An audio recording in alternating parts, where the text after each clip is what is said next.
Olá, pessoal. Estamos aqui em mais um episódio no estúdio da Fala Digital. Meu nome é Denis Santos e hoje eu estou com uma pessoa mega especial, de altíssimo nível, Obrigado. professor, doutor Alexandre Cardoso. Obrigado por estar aqui conosco. É um Com prazer. certeza vai compartilhar muito conhecimento com a gente. Denis, é um prazer. Muito obrigado a todos vocês. Muito obrigado ao Denis pelo convite, pela oportunidade e há algum tempo pela história de aproximação e de desenvolvimento em parceria conosco.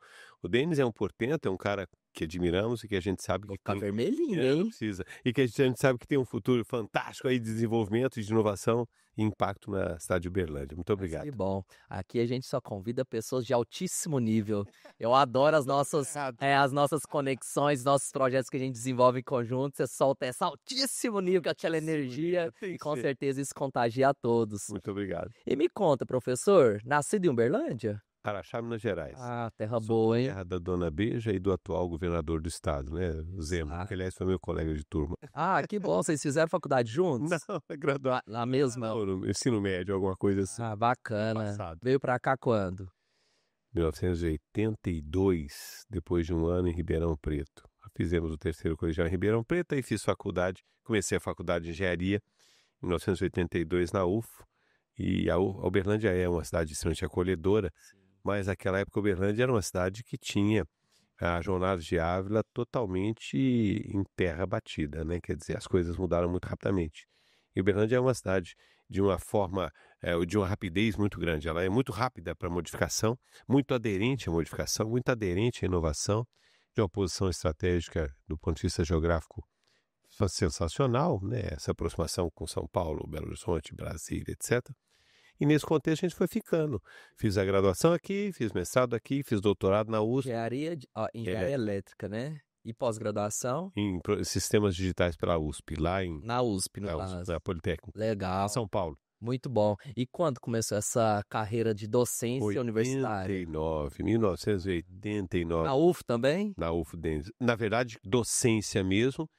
Nós começamos no cursinho em 1983. Naquela época passamos por vários colégios aqui de Uberlândia, Colégio Promove, não é do seu tempo, com certeza. Curso Colégio Ângulo, tivemos aí algumas dessas escolas em Uberlândia. Ah, isso é muito bacana. E hoje estamos aqui para falar sobre tecnologia, né? Conheço muitos dos seus projetos, inclusive participo, estamos desenvolvendo Juntos, juntos, né, na iniciativa público-privada. A gente vai falar um pouco sobre isso também, né? Como trazer maior tração para que essa iniciativa avance para outras empresas também. sim, Mas eu gostaria de entender, como engenheiro na engenharia elétrica, isso. como que você chegou nessa área de tecnologia e como que foi esse contato com onde você hoje é especialista, um dos maiores nomes aí Muito no obrigado. Brasil, né, em realidade virtual aumentada? Quando estávamos ainda fazendo a pós-graduação de mestrado aqui na cidade de Uberlândia, nós começamos a investigar a computação gráfica. Naquela época, a computação gráfica era algo absolutamente rudimentar, né? Para gerar Ano, realmente 1986, né? 87. Então, para fazer qualquer coisa que tivesse impacto de imagem, você precisava de grandes estações de trabalho, Sun, RISC e assim por diante. O mundo ainda tinha uma visão muito incipiente da computação gráfica, que a computação gráfica ia ficar limitada à lógica da animação, da presença em vídeo, etc. E a coisa não ficou assim.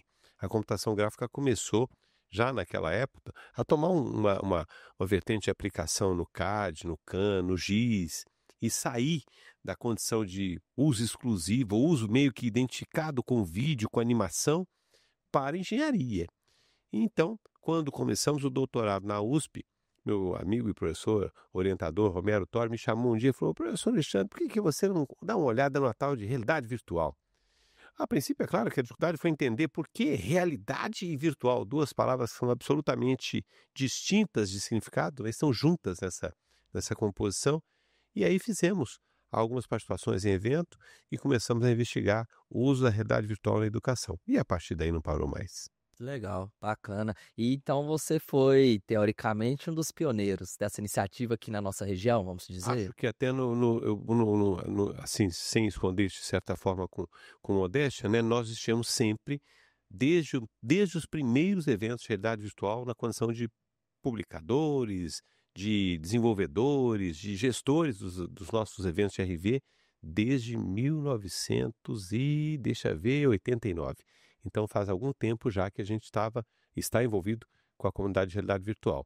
E nesse processo, é claro, 30 anos, estou aqui fazendo as eu também eu pensei isso aqui agora, falei, gente, será que faz isso tudo, né? 26, 20 e É poucos por aí. anos, é quase 30 anos, tá? 4 anos para você fazer 30 anos nessa caminhada. Exatamente. Legal. E aí, ao longo desse tempo todo, consolidamos uma linha de pesquisa aqui na Universidade Federal de Berlândia, na área de computação gráfica, mas computação gráfica aplicada, com desenvolvimento de realidade virtual aumentada, e fomos formando alunos de iniciação científica, graduação com TCC, mestrado, doutorado, uma trajetória que, assim, tivemos a sorte sempre de ter uma condição muito boa de aliados, né? Estudantes extremamente dedicados, gente muito boa de competência ao nosso lado, um colega fantástico, o professor Edgar, que você conhece também, sempre em parceria, e isso fez com que o laboratório fosse, ao longo da sua trajetória, se transformando numa verdadeira estratégia de inovação no cenário nacional. Nesses Ainda bem. quase 30 anos, você já liderou quantos projetos ali no laboratório? Puxa, Ou na UFO mesmo, na difícil universidade, dizer. Denis, eu acho que um número, sei lá, Quilômetro aí. não sei, uns 10, 12 talvez, acho que é porque o projeto sempre é um projeto que vai gastar 2, 3, 4 anos, talvez um pouco mais. Mas os projetos são muito, muito, muito grandes em termos de tempo, né, de Como dispêndio. você traz uma referência de mercado? O que esses projetos transformaram a Sim, vida aí da sociedade? Até mesmo para as pessoas que vão nos assistir entender o quanto são importantes essas iniciações científicas dentro das universidades, dos centros de pesquisas, para a sociedade, para o cidadão? excelente. Nossa, essa questão é muito boa. A formação universitária, ela tem que tangenciar a inovação. Não dá para dissociar a formação universitária da condição de colocar e de fazer como catapulta, por meio da universidade, um profissional que esteja no mercado com condição de modificar o processo, modificar as pessoas, modificar o ambiente. E nesse contexto, a inovação depende da pesquisa. Então, por esse tempo todo, o que efetivamente o laboratório fez foi sinergia do ponto de vista de associação com pesquisa inovadora, com pesquisa de ponta, com pesquisa aplicada, e esse é um contexto que a gente não abre mão do laboratório, né? Não é necessariamente como pesquisa de base, não. É pesquisa aplicada. Nós entendemos que é muito importante que o profissional de engenharia formado no âmbito de universidade que tem condição de pesquisa vá para o mercado para propiciar a inovação. E eu tenho uma história de inovação, tem muita gente que brinca, mas o que é inovação, né? É inovação, né? Não, não é só isso.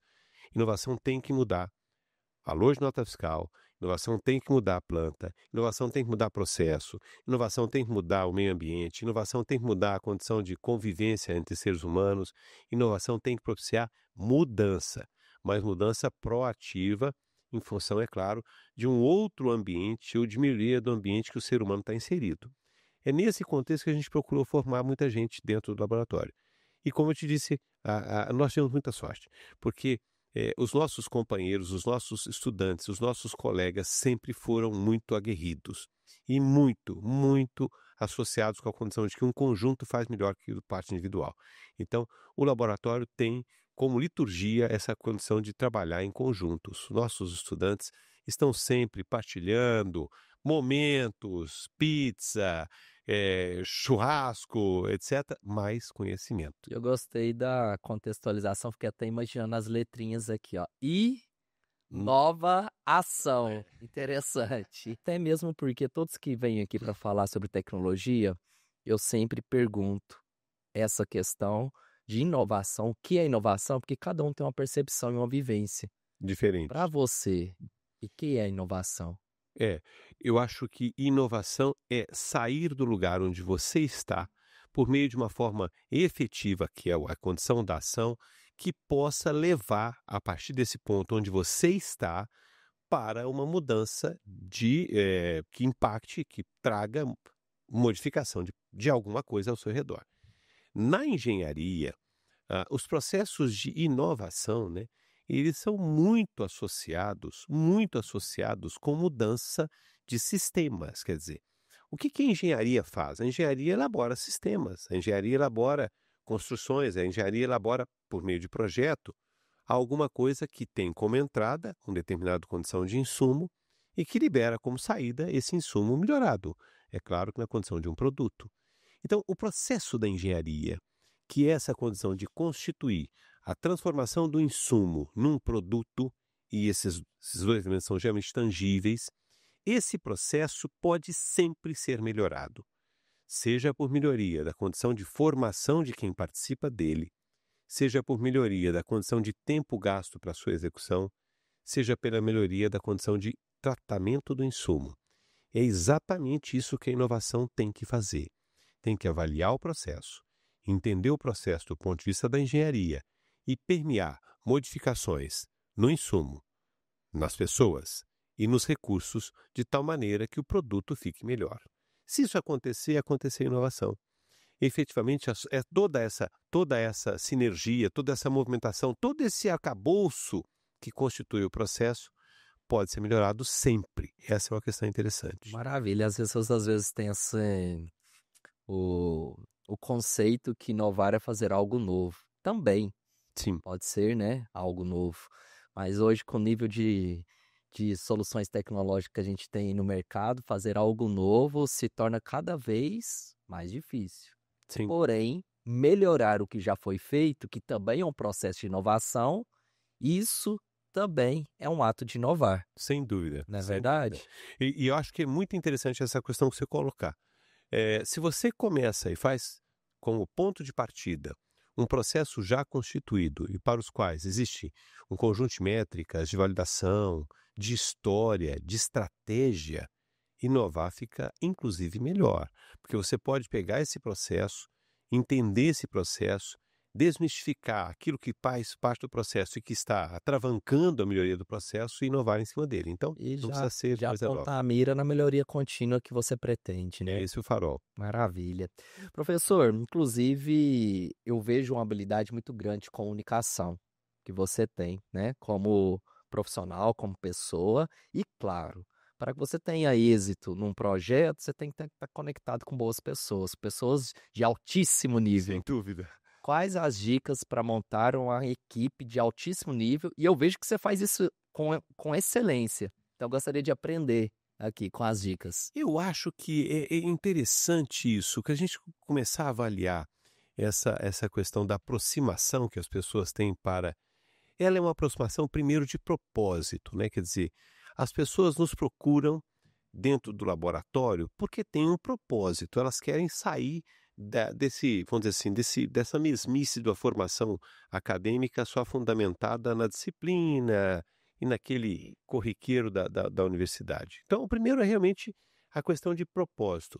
Mas, essencialmente, o que eu acho que é a diferença do nosso time é acolhimento.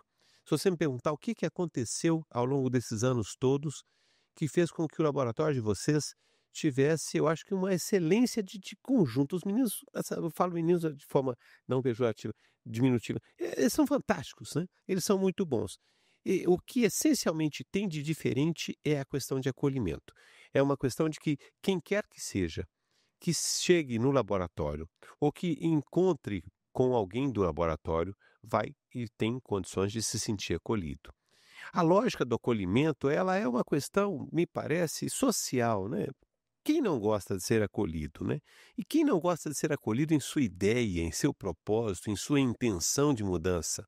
Então, o laboratório seleciona baseado em quem quer desenvolver, em quem quer fazer, em quem quer aprender, mas também na condição de que quem vai entrar ali vai ser acolhido e vai ter que acolher. Então, é muito comum que os nossos estudantes, os nossos mestrandos, doutorandos, o nosso time de iniciação científica saia daqui e vá para uma iniciativa lá numa escola fundamental para apresentar. E eles fazem isso com tanta garra, com tanto vigor, com tanto amor, que aquelas pessoas que estão ali, às vezes, em contato pela primeira vez com a tecnologia, e de certa forma existe alguma coisa de disruptiva nessas tecnologias todas, fica encantada. E é essa a estratégia que eu acho que é importante. É conectar com as pessoas, conexão. principalmente essas gerações novas. Você falou de 1989, final de década de 80, estamos em 2025, 36 anos. gerações totalmente diferentes. Muito. Quais são os maiores desafios hoje de conectar, de acolhimento das novas gerações, para que vocês consigam fazer projetos de excelência, mas também entendendo porque lá no seu laboratório você tem pessoas, gerações muito mais antigas e os novos, né, que estão aí, já na era da tecnologia e tudo mais. Como lidar aí com essas diversidades? Boa, mudou muito. Isso mudou muito, mas mudou muito, mudou muito. Nós já tivemos condições, assim, de estudantes no nosso início de carreira em 89, né, que, assim, tinham aquela verdadeira, interesse de ficar sentado ali por 6, 7, 8 horas assistindo aula, anotando em cadernos, né, levando desafios para casa no caderno, procurando livro na biblioteca. Olha que coisa difícil, né? Desprovidos de computador, desprovidos de contato com uma biblioteca, que a biblioteca sempre foi muito boa, mas não era a melhor biblioteca do mundo, então você tinha condições. E para os quais era imposta uma condição de formação fundamentada nisso, né? E hoje você tem uma lógica bastante diferente, bastante distinta. O estudante chega para fazer engenharia, ele quer ser desafiado, ele quer entender que papel ele pode ter como estudante nesse mar de modificações que a revolução tecnológica está impondo? O que eu vou fazer aqui dentro que vai me fazer distinto? De que maneira, o que eu tenho como condição de aprendiz, e estou colocado aqui para ser um aprendiz, que pode fazer modificação, né? Que pode fazer com que esse mundo da revolução tecnológica, que eu esteja dentro dela, e não é para necessariamente surfar em ganhar dinheiro, em recursos, não, ele quer realmente se sentir bem com aquilo tudo. Mas esse estudante já não tem mais condições de ficar 6, 7, 8 horas escrevendo. Aliás, eles não escrevem nada, né? Eles não têm caderno. É muito raro você ter hoje um estudante que chega ali A com um anotação, caderninho. né? É muito difícil. Alguns deles até utilizam smartphone ou tablet para fazer alguma coisa, mas eles não têm interesse muito nisso, não. Então, eu vejo que ao longo desses anos todos, nós tivemos que modificar os processos de entrega, né? Os processos de aproximação. E não é fácil. Não é fácil porque, essencialmente, a universidade e a própria instituição de ensino, ela tem um papel de ser reacionária, porque ela agrega uma formação histórica, uma formação, né, consolidada, essa formação de conhecimento que a universidade, a humanidade adquiriu, ela tem a obrigação de passar isso, né? Então ela tem que ter um papel inicialmente, vamos dizer assim, de reacionário. Ela tem que segurar um pouquinho. Ela não pode inicialmente fazer grandes mudanças e quebras de processo, sob pena de que isso não vai funcionar, até para entregar o que é preciso de entregar na formação. Mas os nossos meninos hoje, ou as nossas turmas hoje que trabalham em pesquisa, eles já chegam com esse ar um pouco diferente, né? Eles já chegam com esse ar de, assim, eles estão imersos na busca de informação por meio da tecnologia, né? Não tem mais a lógica de sair da nossa sala, ir na biblioteca, pegar um periódico ou pegar uma publicação. Isso era o que a gente fazia quando Hum. fazia mestrado, doutorado, isso não existe mais. Hoje é extremamente mais rápido a captura da informação por meio digital e acesso à informação por meio digital. As grandes bibliotecas de periódicos e de enciclopédias e de conferências do mundo estão disponíveis Em hoje. resumo, é ser um camaleão, se adaptando Mudar, conforme as transformações vão acontecendo, mas de forma estratégica, inteligente, que haja acolhimento e respeito com todas as suas gerações, né, excelente e síntese. habilidades, vamos Fantástico, dizer, né. tem isso. E você faz muito bem isso, eu vejo a energia muito boa do laboratório. Enquanto você falava, inclusive me trouxe aqui uma reflexão. Pelo que eu entendi, me corrija se eu estiver errado, Claro. você foi um dos fundadores, então, do laboratório de realidade virtual aumentada. Junto com o professor Edgar, juntos em 89. E como que funciona esse processo? Quero fundar um laboratório, eu quero idealizar aqui projetos junto ao corpo docente e junto aos alunos. Conta um pouco mais desses bastidores dentro de uma universidade federal e quais são as motivações que envolvem isso? Boa. Quando começamos, nós não tínhamos nenhuma máquina no laboratório. Tínhamos um espaço físico que nos foi cedido para, a princípio, dar aula, né, de alguma coisa de computação. Uma E forma extracurricular. ali, não, deixa esses dois aí que às vezes eles vão fazer alguma coisa, né. E já no início da nossa caminhada na universidade, nós temos uma primeira proposta de pesquisa e conseguimos, com o apoio do professor Gilberto Carrijo, um grande, grande, grande mestre, uma condição de 5 ou 6, eu não me lembro quanto certinho mais, máquinas estações RISC. Uma coisa maravilhosa. Aquilo chegou no laboratório, monitor colorido e tal. Numa época em que, puxa, o monitor colorido era uma fortuna, né? Nós conseguimos a verba do CNPq para colocar ali. Fizemos muito? Não, não fizemos muito.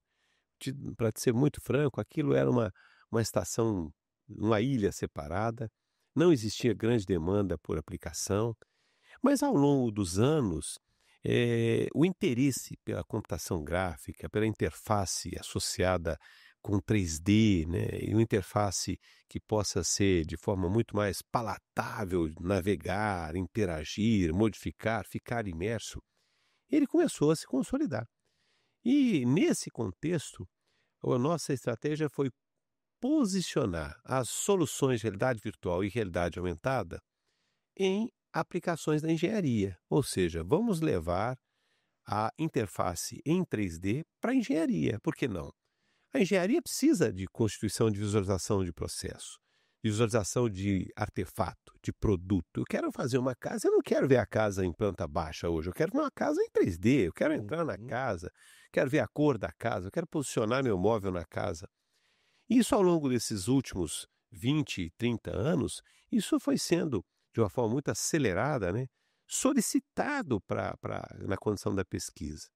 E nós tivemos algumas oportunidades de fazer propostas de projeto, colocar em parceria com o setor elétrico, principalmente projetos de P&D, que são projetos de pesquisa e desenvolvimento, usando verbas da ANEEL.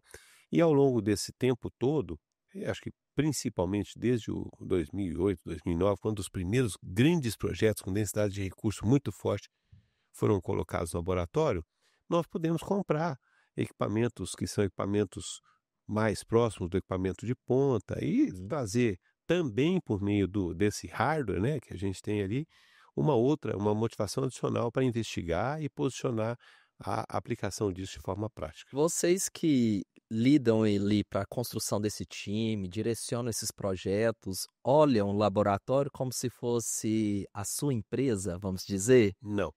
É Eu olho o o laboratório como se fosse uma catapulta de formação de pessoas. É Legal. extremamente interessante isso. E eu vou te dizer que, por vezes, muitas e muitas e muitas vezes, a gente fica, eu não sei se a palavra seria essa, mas fica assim, puxa, agora ele vai. Quer dizer, o nosso estudante está ali conosco, às vezes por 1 ano, 2, 3, 4, 10, Uhum. 15 anos, não dá de falar, professor, eu estou saindo daqui e vou agora assumir uma posição do Brasil, fora do Brasil, numa empresa, numa universidade, num instituto de pesquisa, e ele vai. E o que a gente entende, e muitas vezes ele deixa uma lacuna no desenvolvimento, uma lacuna como pessoa ali dentro, uma lacuna que para nós é uma lacuna pesada, porque ele vai, né, tá ali do nosso lado todo dia, a hora, todo o tempo, e no dado instante fala, eu vou sair para uma coisa melhor. Então a gente entende realmente que o nosso papel na constituição do laboratório é um papel de formação. É um trampolim para o mercado. Não é empresa, de forma alguma. Nós nunca usamos isso. Agora, os recursos que nos foram propiciados por meio desses projetos de pesquisa foram muito importantes para ter um laboratório onde existe máquina boa, onde existe óculos bom, onde existe associação com uma televisão de boa visualização. Então, isso é importante, porque nós precisamos desse recurso para fazer o Uhum. processo. Então, o estudante. Ferramenta que seja apta para você desenvolver algo com excelência, né. Exato, o E é estudante caro, a gente e é sabe, caro, a gente e é sa muito é. caro. Mas, eu entendo hoje, de forma bem tranquila, nós não estamos nem um pouquinho aquém de recursos que tem nos melhores laboratórios de pesquisa de realidade virtual aumentada do mundo, não estamos. Ah, que Nem bacana aquém em isso. nada, em nada, em nada. Nós temos máquinas muito boas, nós temos equipamentos de visualização muito bons, nós temos uma, consolidação de tudo isso, esse ambiente associando aí com um espaço em nuvem muito bom. Então, a universidade também nos deu um apoio muito e nos dá um apoio muito bom E o nisso. que é mais importante ali é a capacidade intelectual, né. Tem Isso. pessoas, todas eu conheço, vivencio, A gente já tem quase um ano que está desenvolvendo um projeto lá em Juntos, né? conjunto, todo mundo de altíssimo nível, né? Eu acho que aquela massa cinzenta ali é fantástica, né? E eles são, a turma toda é muito colaborativa. São bastante empenhados, né, em fazer acontecer. Eu tenho a impressão que essa falta vamos dizer assim, se fosse como quando você coloca uma condição empresarial, me parece que as vaidades elas acabam aparecendo, né? As vaidades elas acabam se sobrepondo muitas vezes às virtudes. E nesse contexto, o que a gente tem no laboratório é muito diferente. Como não existe nada relacionado com vaidade e com competição, as virtudes são realmente o diferencial da turma. Eles se entendem, a turma se entende, a turma conversa, eles são muito solidários, participativos. E não, quando a gente fala eles, esse plural ele envolve inclusive aquele cara que deixou o time, né? Por muitas e muitas e muitas vezes a gente precisa de pedir um colega que já deixou o laboratório, que já está no Instituto Federal, que está numa universidade, que está fora do país. Olha, nos dê uma força aqui. O cara às vezes para tudo que está fazendo fora daqui para ajudar um dos nossos estudantes, um dos nossos pesquisadores. Isso é muito comum. Legal, muito bom. Professor, eu vou insistir num questionamento que eu estou ainda com dúvida e eu gostaria de conhecer mais. Os Conta. projetos já desenvolvidos, Sim, conta para nós um pouco do impacto na ah, sociedade muito, desses resultados. muito bom, excelente. Acabei passando isso de forma muito en passant. É, eu acho que a gente pode diferenciar e segmentar esses projetos em algumas distintas tecnologias e vertentes. A primeira delas é na saúde humana. Então, alguns dos nossos projetos foram inovadores em conceitos associados com captura de informação corporal, mapeamento dessa informação corporal numa representação gráfica para tratamento, por exemplo, de fisioterapia, de reabilitação. Alguns dos nossos projetos foram usados como referência para construir representação de ambiente virtual por meio do som. Imagine, como é que eu fazia realidade virtual para alguém que não enxerga? Nós fizemos isso. Há um projeto, até já um bom tempo atrás, foi publicado em várias conferências e periódicos. A investigação foi de como fazer com que, por meio do som, alguém que não enxerga pudesse ser guiado no ambiente virtual e pudesse jogar, pudesse fazer um determinado labirinto, por exemplo. Alguns dos nossos projetos estão voltados para jogos, mas não é jogo associado com entretenimento. É o que nós chamamos de jogos sérios. Ação para algum propósito. Exato, para ensinar, para, por exemplo, aprender, para investigar a condição de um átomo, ou de um campo elétrico, de um campo magnético, e sendo desafiado, como acontece no jogo, por meio de uma narrativa, a aprender. E alguns dos nossos projetos foram aplicações de realidade virtual e aumentada na educação, para tentar fazer com que um conceito abstrato fosse consolidado por um ambiente virtual ou no setor elétrico. Essencialmente, ao longo desses anos todos, nós construímos soluções para o setor elétrico nacional, que sempre foram inovadoras, representando as instalações do setor elétrico em ambientes virtuais, exatamente como elas são. Essa representação mudou, quebrou o paradigma da operação, porque a operação sempre foi assistida por diagramas lógicos. A realidade virtual é o diagrama físico, é a representação física, real, tangível do que existe na prática. Você caminha no ambiente virtual como caminharia no ambiente real. Isso faz toda a diferença na questão da interação, imersão e do aprendizado. Então, quem experimenta um ambiente virtual, e a turma do jogo sabe disso, quem joga não esquece o local que jogou, não esquece os ambientes pelas quais passou. Eu, inclusive, professor, vi uma reportagem essa semana que vai fazer uma consolidação, uma comparação, vamos dizer, diante ao que você acabou de comentar, que eu achei muito interessante. Imagina um deficiente visual, por realidade virtual de sons, ele conseguir ser guiado. Isso. Maravilha, excelente, fiquei muito curioso, pois quero conhecer esse projeto mais a fundo. Mas essa semana eu vi uma matéria na televisão, Sim. a qual ele estava fazendo uma conscientização de pessoas no trânsito, em algumas situações, bêbado, drogado ou com baixa visibilidade e assim por diante. Sim. e através de jogos mesmo, né? Tá ali, tô bêbado, então o cara coloca o óculos ali na realidade virtual, então o nível dele de equilíbrio, de visibilidade é muito menor, e você começa a ver o cara de fora, ele sendo guiado ali, realmente ele sai da pista, ele tá todo canlabiano ali, Não né? tem, não tem, não Não tem tem direção. direção. E o quanto isso é interessante. Fazer esse trabalho de treinamento, conscientização,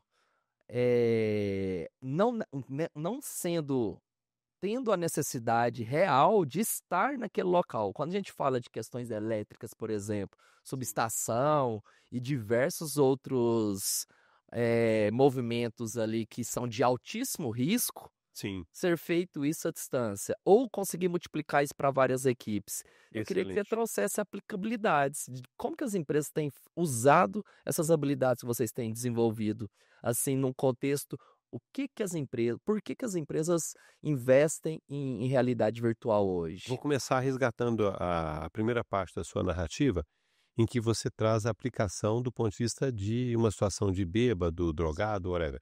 É uma pessoa que está ali sem condições de estar dirigindo e estaria dirigindo. Uhum. Então, a primeira questão é a exposição do ser humano ao ambiente virtual com a qual ele se identifica constitui uma condição de imersão, ou seja, você perde a descrença, você acredita no ambiente.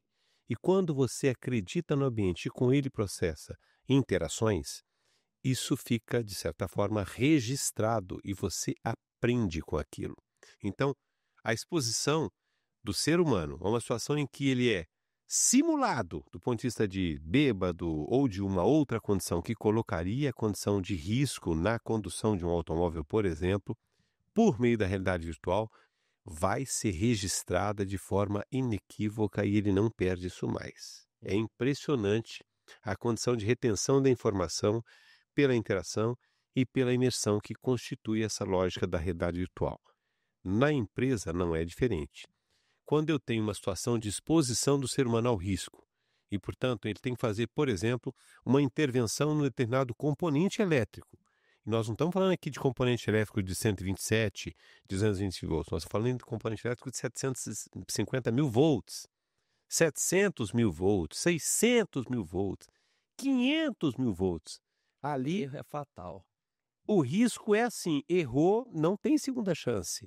Então, quando você expõe o nosso operador, o nosso elemento ativo da manutenção, à condição de aprendizagem por meio da realidade virtual, ele vai reter aquela informação e, na intervenção em campo, vai executá-la com O mais nível de precisão. atenção que ele oferece estando ali em risco, uma alta adrenalina que ele está, ele não vai prestar tanta atenção quanto ele está ali numa gamificação, Exato, algo virtual, que exato. ele tem chance de errar e, na verdade, ele pode errar.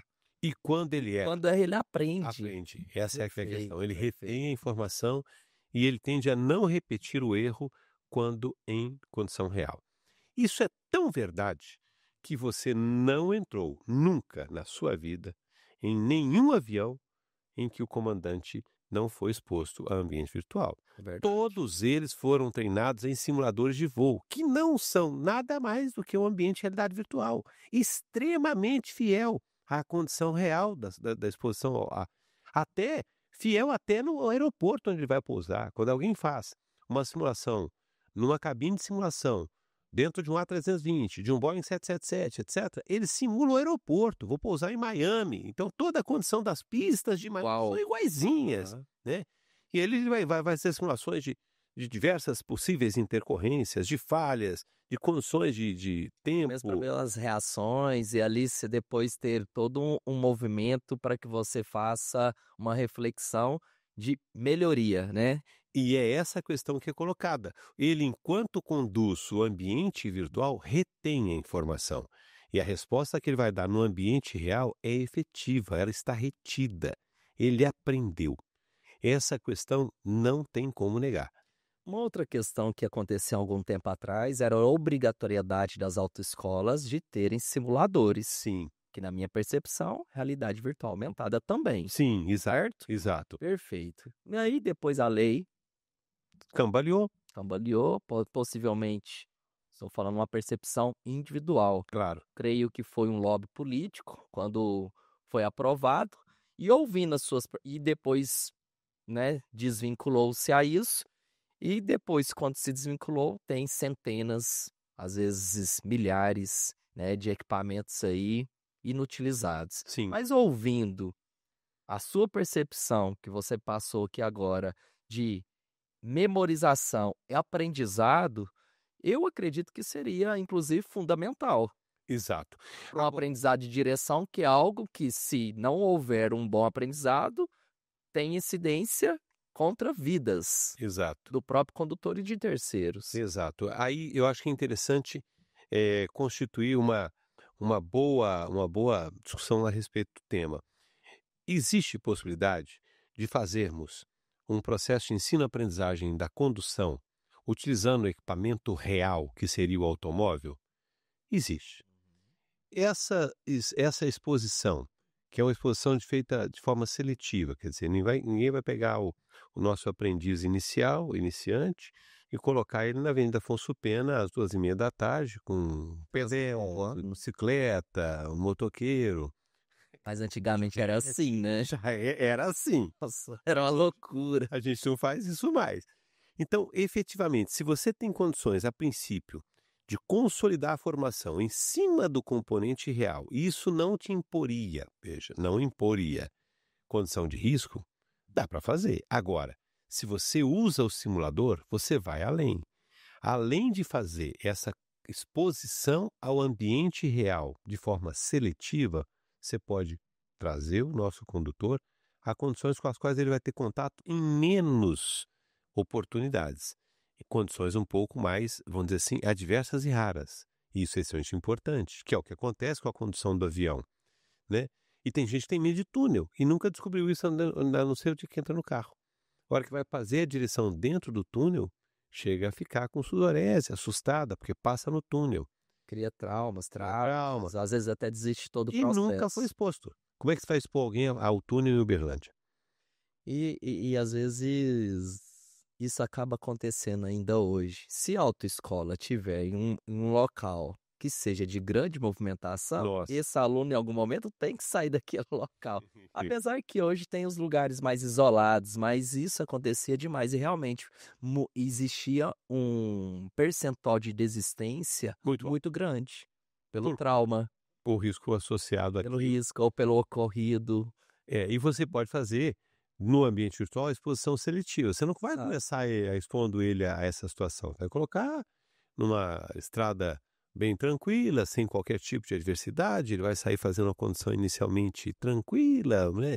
Livre de obstáculos, etc. E a coisa vai piorando. E como que eu posso mensurar de uma forma que todos possam entender ainda, o que não, ainda às vezes pessoas que não tiveram contato com a realidade virtual, o que é a diferença de uma visão computacional 3D para uma Sim. realidade virtual aumentada? Excelente pergunta.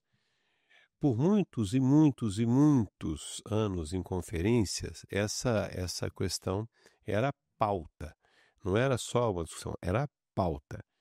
Efetivamente, só existe realidade virtual se for um ambiente tridimensional, um processo interativo e um processo para o qual exista imersão e navegação.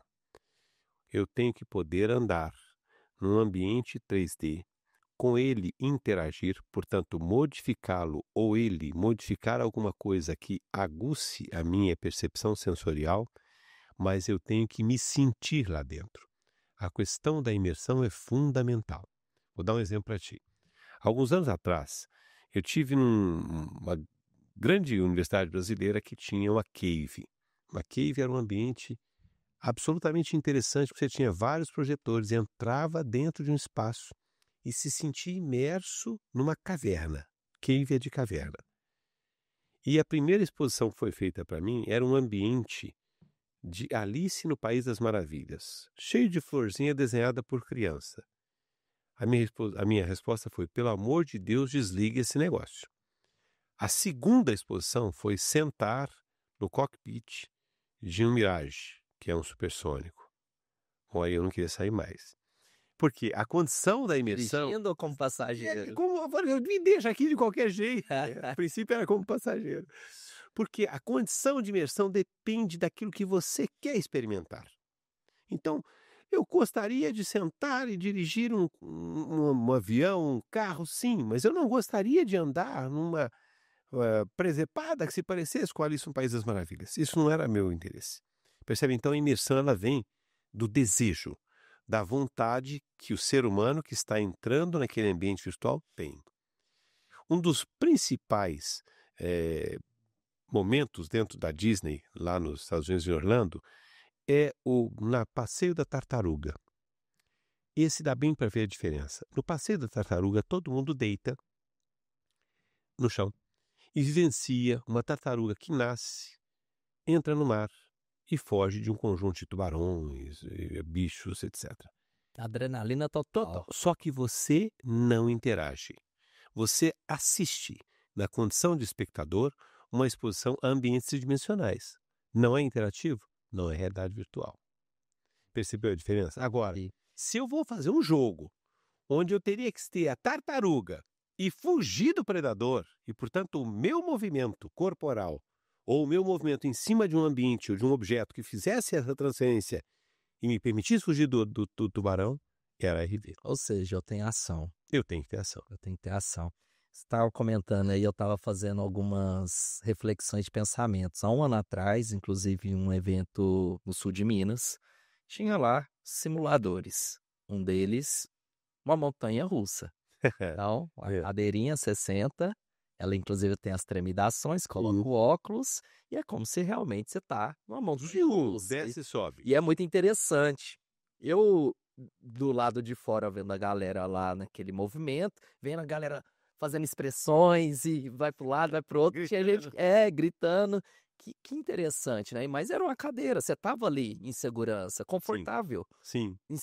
De forma segura. Não tinha como você fugir do trilho, por exemplo, ou ser arremessado. Mas a sua mente está ali vendo todo aquele movimento, mas você não tem autonomia de mudar o destino. É um jogo. É um jogo. E aí? Não é RV. Não é. Que pareça, não é RV. É uma experiência de imersão no ambiente tridimensional, mas não é. Ainda não é uma realidade. Não tem interação. Se você tivesse uma manopla de comando que permitisse a você mudar a velocidade ou a direção da tua condição porque vamos imaginar, você está numa montanha russa e te dá a condição de você fazer uma derivação e entrar num outro caminho mais desafiador. Ó, que agora você tem que fazer, entra aqui. Se você tiver essa condição de interação, vai ser realidade virtual. Na verdade, esse é um movimento muito interessante. Quando você experimentou essa sensação de estar imerso ali, houve eu vou pedir licença aqui para fazer uma citação mais comum na programação, houve um script, uma pré-programação do comportamento do carrinho e do que seria apresentado. Isso é extremamente comum, mas não é RV. Numa condição de realidade virtual, você precisa conduzir. A experiência é conduzida por você, não por um script, não por uma programação prévia. Bem compreendido e foi muito bom, porque eu ainda tinha essa dúvida, inclusive, muito diferente. E professor, onde você enxerga, né, com essa revolução tecnológica que estamos vivendo, né, que tudo acontece tudo muito rápido, onde iremos chegar a curto prazo? Excelente. Iremos chegar numa condição em que a associação da inteligência artificial de forma generativa vai nos permitir conceber ambientes virtuais que são alvo ou desejo da nossa intenção. Então, no meu entendimento, em futuro muito próximo, essa constituição de ambientes virtuais vai ser feita por um prompt, por um desejo seu. Eu quero agora elaborar um ambiente virtual da minha casa e eu quero uma casa com, 4 quartos, com suítes, etc. E a IA generativa vai te dar uma representação tangível de projeto dessa casa sua, mas não para aí. No meu entendimento, a representação dos ambientes virtuais vai ficar associada com os ambientes reais por meio de objetos inteligentes colocados no ambiente, algo do tipo: quando eu chego aqui, na tua sala, E se eu gosto de determinado perfil de iluminação, o ambiente sabe que chegou o Alexandre, que o Alexandre gosta de determinado perfil de luz e ilumina para mim. Então, o ambiente passa a ter ou ser reativo para quem está nele. São os ambientes reais inteligentes. E esses ambientes vão estar conectados numa representação muito mais alto nível com o que nós chamamos de gêmeos digitais. Então, haverá um equivalente de cada ambiente real que a gente possa ter necessidade de controlar na condição virtual. Assim, Estamos longe disso? nem um pouquinho. Quanto tempo? Eu acho que até 3, 4, 5 anos no máximo 5 anos. Estou falando 5 anos, mas aí eu estou sendo pessimista. Eu No acho que mundo dos Jetsons. Jetsons, tá aí, né? né? Essa semana eu estava discutindo isso com a turma sobre tecnologia e uma das emissoras de TV de Berlândia tinha feito uma reportagem sobre o robozinho de um dos hotéis da cidade. E esse robô entrega a comida para o determinado hóspede, né? Ele vai... Só na China que acontece, o pessoal na Ásia também Exato. postado bastante. É bem Jetson um negócio desse, né? Exato. E os nossos carros já têm sistemas de direção inteligente automática, os ADAS, né? Falta ainda uma legislação para que isso evolua, né? Os carros autônomos. E que a gente tenha sensores nas estradas. Uma sinalização padrão. Exatamente. E também tenha uma coordenação. Coordenada com o carro. Mas a mão de obra e a falta de mão de obra, eu creio que vai acelerar todo esse processo. Vai. Por exemplo, de motoristas, né? Vai. Nós, como país rodoviário, sente essa dificuldade, não só de motoristas, mas de toda uma mão de obra qualificada em todos os setores. Mas realmente tem muita coisa que a gente pensa que está longe, mas está mais próximo do que a gente imagina, principalmente nos países de ponta, né, de tecnologia. Sim. Você, como grande pesquisador, ainda enxerga o Brasil está muito longe? Nem um pouco. Obrigado pelo grande pesquisador. Viajando aí o mundo todo, conhecendo novas tecnologias a todo momento? Nem um pouco. Nem um pouco. Eu acho que a pesquisa no Brasil, e não estou falando só nas universidades, não. A pesquisa no Brasil, e aí tem corporações, nós temos empresas como a Embraer, que tem um exemplo de desenvolvimento de aeronave para o mundo todo, né? A pesquisa no Brasil é uma pesquisa extremamente bem consolidada, distinta. No mundo afora você vai encontrar sempre uma referência àquilo que foi feito no Brasil. Existe sim, vamos dizer assim, nas academias, principalmente no exterior, uma certa colônia, né? Então o pensador A sempre referencia o pensador B e assim por diante. No Brasil isso é menos comum. Nós acabamos sendo um pouquinho mais discretos ou menos evidentes, né, na questão de construir as referências. Mas a pesquisa não perde em lugar nenhum. Já, olha, em tudo que é lugar que nós temos no exterior, e vamos falar nos Estados Unidos, vamos falar na Europa, vamos falar, não estive na China, alguns colegas já estiveram por lá, a nossa pesquisa é muito boa. E o brasileiro é dono de uma criatividade e de uma proposta, de uma condição de ideação fantástica. Concordo plenamente. O brasileiro é extremamente criativo. Executor. E se vira nos 30 com o que tem em mãos. Para te contar uma história, houve uma situação nossa, e nessa época o professor Edgar estava comigo, nós fomos numa universidade nos Estados Unidos, que o professor nos pediu para sentar com um conjunto de alunos dele para dar ideias de trabalho de fim de curso, porque ele não tinha ideia mais. Legal. Mas o brasileiro é muito reconhecido por essa questão. Além de jogar futebol, gostar de samba e ter carnaval, a gente é inteligente pra caramba. Nossa, muito bom. Até mesmo porque a gente tem que se virar nos 30 todos os dias, tem né? pouco recurso, né? Com recurso. Nossa. Comparado os investimentos em inovação científica no Brasil com os principais países do mundo, é pífio, né? O que se investe aqui. Sim. E sai e tem destaque em grandes projetos, né? Essa é uma questão importante, quer dizer, o investimento ainda é muito baixo, a formação ainda não valoriza essa questão da pesquisa, infelizmente, mas isso está mudando. E eu acho que vai mudar ainda mais porque as universidades brasileiras estão sendo muito reativas a, por exemplo, a inteligência artificial. Muito reativas, extremamente reativas, a ponto de estarmos à frente de muita coisa aí, né, nos países de primeiro mundo. E eu acho que isso vai, com certeza, constituir dentro do Brasil uma condição ainda melhor de desenvolvimento. Legal. Além de inteligência artificial e realidade virtual aumentada, qual que é o próximo tema que vai ser muito falado no mundo da tecnologia que você enxerga como fato? Vai assustar alguns, mas é a questão da utilização dessa associação de componentes, e estamos falando aí chips, sensores, com seres humanos. É colocar o ser humano ou expor o ser humano a uma conexão com esses objetos. Implantar chips, implantar elementos no corpo para melhorar a condição de condução elétrica e dar condição para quem, por exemplo, perdeu a condução elétrica da coluna por meio de um condutor desenvolvido por computação.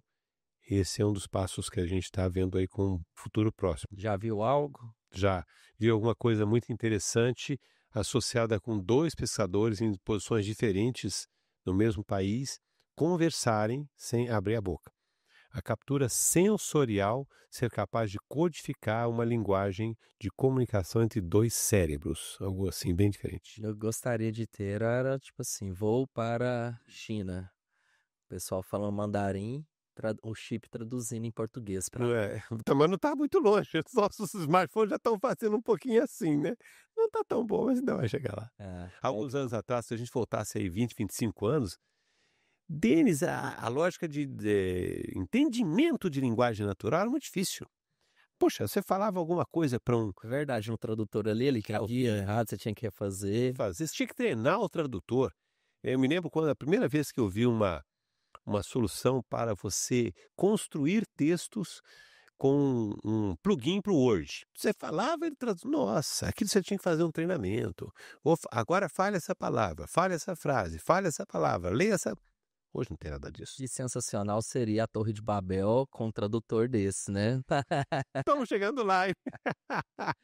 Professor, mas muito bom. É excepcional receber pessoas aqui que queiram fazer e fazem, né? E que tá aí impactando a vida de centenas de pessoas com as suas habilidades adquiridas aí ao longo dos anos. Eu sempre digo que a empatia e a admiração, ela é um canal duplo, né? Do nosso lado existe grande admiração pelo Denis, porque você também acreditou e acredita na associação com a universidade. Nós temos um projeto em Hoje parceria. a gente não falou sobre isso, é algo que a gente tem que falar. Vamos contar para todo mundo que a universidade, junto com uma empresa que você coordena, tem uma tríplice hélice, né, envolvendo a fundação de pesquisa, a universidade e a empresa, no desenvolvimento de uma solução inovadora. Quer dizer, efetivamente agradecer a você por acreditar na universidade. E é preciso realmente entender que a universidade é um cenário de prospecção, de desenvolvimento e que está aberta a isso. Não é há muito gente, não, mas a universidade não faz nada com a sociedade. Não é bem assim. Nós fazemos muito com a Na sociedade. verdade, eu convido a todos vocês que estão nos ouvindo, vá ouvir esse conteúdo, a realmente, de onde você estiver, prospectar oportunidades dentro desses centros de pesquisas, né, das universidades em todo o Brasil. Tem pessoas de altíssimo nível. Nós, na Grider, estamos desenvolvendo um projeto no laboratório junto ao professor Alexandre, de realidade virtual aumentada, e estamos com expectativas altíssimas de que esse projeto venha para o mercado com grande força, onde a gente quer fazer classificação de grãos em massa, né, através de inteligência artificial com câmeras de altíssima definição e com uma assertividade de extrema qualidade, né, que hoje, infelizmente, é um processo praticamente todo humano, Exatamente. né? Baseando em achismos, vamos dizer. Inovação, né? Mudando o processo por meio da implantação de novas tecnologias, de gente diferente, de estratégia diferente, de tempo diferente. E realmente essa iniciativa público-privada, ela engrandece muito. Nós, da iniciativa privada, termos pessoas que tenham conhecimento científico, né, para agregar ao time que nós já temos e vice-versa. Mas ainda tem uma pergunta que eu estava me esquecendo, que eu acredito que possa ser dúvida de todos, de muitos, pode ser, mas inclusive é uma minha. Esses projetos envolvidos, todos eles ao longo dos anos, estão no mercado ou alguns deles foram desenvolvidos isso de forma comercial? Excelente. Alguns foram ah, prospectados, foram publicados e serviram de, vamos dizer assim, inspiração para algum tipo de produto que chegou a ser gerado até por corporações. Alguns estão no mercado efetivamente. Nós temos pelo menos uns 2 projetos com o setor elétrico que estão em TRL de nível 7 ou 8, então realmente já estão na condição de produto, sendo utilizado pelas corporações. RL é tipo uma É uma classificação. classificação que diz quanto é que você está na inovação, né? Ah, legal. Os últimos índices dela vão lá para 7, 8, e nós temos muita coisa já colocada no mercado com altíssimo nível de inovação sendo utilizada na prática. E alguns serviram para formar pessoas e para construir, por meio dessas pessoas que foram formadas, né, ponte de sugestão, porque a pesquisa ela é uma crescente, né? Então, se você dá um pontapé inicial aqui em Uberlândia e alguém complementa o teu trabalho na Austrália ou na Inglaterra, isso é um processo que acontece Essa pessoa vai comumente. disseminar esse conhecimento que foi adquirido ali dentro da universidade, É né? por isso que a gente faz na universidade uma métrica de referência, né? Quando você tem um trabalho científico que foi referenciado, quer dizer que alguém pegou alguma coisa que você construiu num trabalho seu e está utilizando ou reutilizando como inovação ou a Eu vou partir de tocar, modificação. inclusive, num assunto que ele é polêmico, É mas eu boa. gostaria de ouvir sua opinião. Quando a gente fala de um projeto, a gente está falando de um projeto ao qual, né, o governo federal, o estadual, estamos ali, está investindo, né, está financiando parte daquele projeto, né? Outra parte é a empresa participante, né, tem a sua Sim, contrapartida. E tem ali os profissionais, que são como você, que é um profissional é um especialista, é o doutor ali, e teoricamente um funcionário público sim, federal, sim, sim. né? Chega uma empresa, desenvolve o projeto, ou aquele estudante desenvolveu e participou daquele projeto, vai para uma multinacional desenvolver esses projetos semelhantes ou compartilhar todo esse conhecimento em outros países. Você enxerga alguma forma de como reter essa capacidade para o país e o investe? Boa. E eu tô falando essa pergunta até pensando nas super tarifas que tá rolando, o mundo tá nessa gangorra comercial, Sim. no movimento de protecionismo É. das economias e das tecnologias, teoricamente. Como você enxerga esse processo? Nós blindamos pouco. Nós entregamos muito essas tecnologias, essa formação e blindamos muito pouco. O nosso, embora ao longo desses últimos anos a questão de registro de software, registro de patente, associação disso com registro, né, para falar, olha, isso aqui é nosso, tem melhorado, ainda é muito pequeno. Tem muita coisa que é feita, que é copiada e que acaba não dando, vamos dizer assim, o crédito correto à pesquisa brasileira, ao pesquisador brasileiro. Ainda existe muito disso, sim. Esse mercado voraz aí de não necessariamente referencia aquilo que foi feito dentro das universidades e dentro do ambiente da pesquisa no Brasil. E existem ideias de como blindar melhor? Ou é uma discussão mais profunda? Acho que nós precisamos pensar realmente até nas métricas que são feitas dos nossos cursos de pós-graduação, que sempre são baseadas em publicação, publicação, publicação, publicação, e de repente não é bem isso. Nós vamos ter uma lógica em que ah, eu conheço uma corporação muito, muito, muito grande no Brasil que tem processos inovadores e processos que são absolutamente sedimentados há muitos anos em condição de extração de material, e ela não tem nenhuma patente, mas ela não deixa ninguém conhecer. Ela fecha as portas e tudo que é feito é dela. Então, nós vamos pensar nisso. Agora, dentro da universidade, é difícil você falar que isso vai acontecer, porque nosso papel ainda continua sendo essa lógica da formação, Multiplicar, multiplicar. né? E é algo de uma dádiva admirável, né? Eu acho que o docente ele já nasce com essa motivação de colaborar com o crescimento do próximo, do outro, né? E tem que ser muito valorizado por isso, Muito porque obrigado. para mim é a profissão que tem o maior impacto social, né? Em qualquer que seja o país ou o local, é na sociedade como um todo, né? Eu acho que esse pensamento realmente ele deve sempre existir, da multiplicação, né? Do compartilhar. Muito obrigado E pelas parabéns palavras. por isso. Muito obrigado pelas palavras, pela citação excelente. E eu acho que uma questão importante para deixar como um recado, né? Acredite na educação. É a educação que vai transformar, é a educação que vai te fazer melhor, é a educação que vai fazer o país melhor. É isso que nós precisamos de acreditar mesmo. A educação é extremamente importante. Há um descrédito muito grande na educação, ou à educação, né? Quer dizer, algumas, vamos dizer assim, das manifestações dessas gerações mais novas são do tipo, eu não vou nem estudar, não vou fazer faculdade, eu não quero fazer. E não é assim. Você não vai fazer faculdade porque você vai sentar no banco da faculdade e vai ficar ali 6, 7, 8 horas por dia. Você vai fazer faculdade porque há todo um ambiente ali que vai propiciar uma mudança sua, uma mudança significativa na sua forma de pensar, na sua forma de experienciar e de desenvolver e de crescer. A lógica é essa mesma. Então, acredite na educação. É ela que vai te fazer melhor. E eu vou trazer essa mensagem final como agradecimento. Muito Para a gente obrigado. fechar aqui com chave de ouro.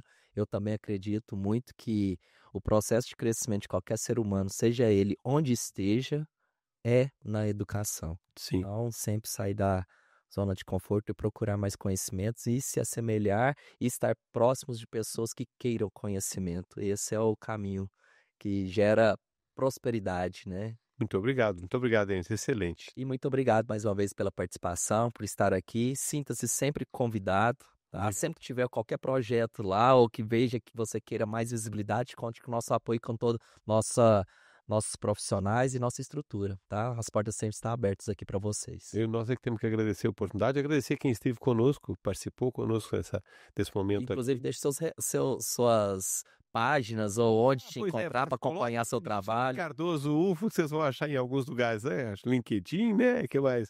Mas dentro das páginas da Universidade de Berlândia, O ou dentro laboratório. do também, né? laboratório, o GRVA, o Grupo de Realidade Virtual Aumentada da UFO, ele é fácil de ser encontrado. Os nossos links estão no Instagram, no LinkedIn e assim por diante. Fique à Meu vontade. brinde final. Saúde. Obrigado, professor, e até a próxima. Muito obrigado. Saúde. Satisfação imensa. Obrigado. Amém. Satisfação é nossa. Até mais. Obrigado.